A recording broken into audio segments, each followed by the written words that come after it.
कहते हैं मौका अच्छा हो या कोई खास लम्हा हो तो उसमें ईश्वर की उपासना हमें जरूर करना चाहिए, क्योंकि उसकी कृपा से ही वो मौका हमें मिला है। तो आज है मेरी फ्रेंड की एनिवर्सरी, तो मैं आई हूँ उसके घर। तो उसने रखा है सुंदरकांड का पाठ, तो बने रहिए इस ब्लॉग में और देखिए सुंदरकांड का पाठ हमने कैसे किया है। तो सबसे पहले उसने चौकी लगा रखी थी और अब वो कर रही है पूजा, क्योंकि शुरुआत करनी है पूजा से। फिर उसके बाद हम करेंगे सुंदरकांड का पाठ। हम सब फ्रेंड्स मिलकर ही सुंदरकांड का पाठ करेंगे। हमने कोई स्पेसिफिक किसी कीर्तन वाले को नहीं बुलाया है, हम सब फीमेल्स मिलकर ही करेंगे। कहते हैं ऊपर वाले का शुक्रिया हमें हर लम्हे का करना चाहिए, क्योंकि ये जिंदगी उसी की दी हुई है। तो एक शुक्रिया तो उसे बनता है, कोई भी लम्हा हो, पर आप अपने इष्ट को याद करना ना भूलें, क्योंकि सारी खुशियां तो हमें उसी से मिलती हैं।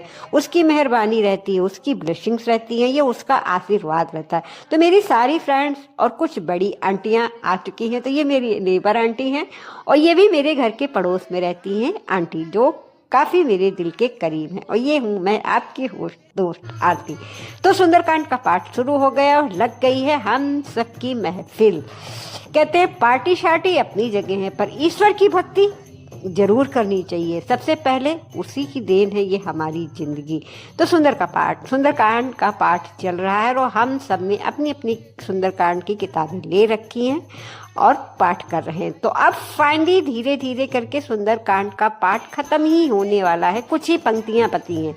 तो अब सुंदरकांड का पाठ खत्म हो गया है, यानी समापन कर दिया, पर आरती अभी नहीं किया है। हमारी आंटी जी ने बोला कि पहले आरती से पहले 5-7 भजन कर लो। तो ये भजन हो रहे हैं।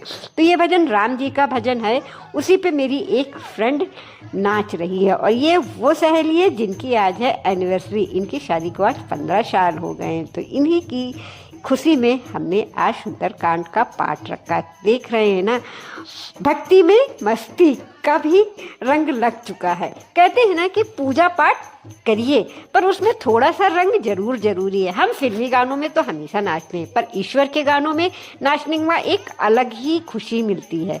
तो मैं अपनी आंटी जी से कह रही हूँ कि आप भी खड़े हो जाओ, थोड़ा सा भगवान जी के जयकारे लगा दो। तब तक जो गाना चल रहा था वो गाना खत्म हो गया है। जब तक वो उठी तब तक वो गाना ओवर हो गया था, तो फिर वो बैठ गया। हमने कहा कोई नहीं, आप दूसरा गाना गाएं। तो अब लग रहे हैं जयकारे। भजन मंडली से ये लोग आती हैं तो इन्हें पता रहता है कि कब किस समय क्या बोलना है।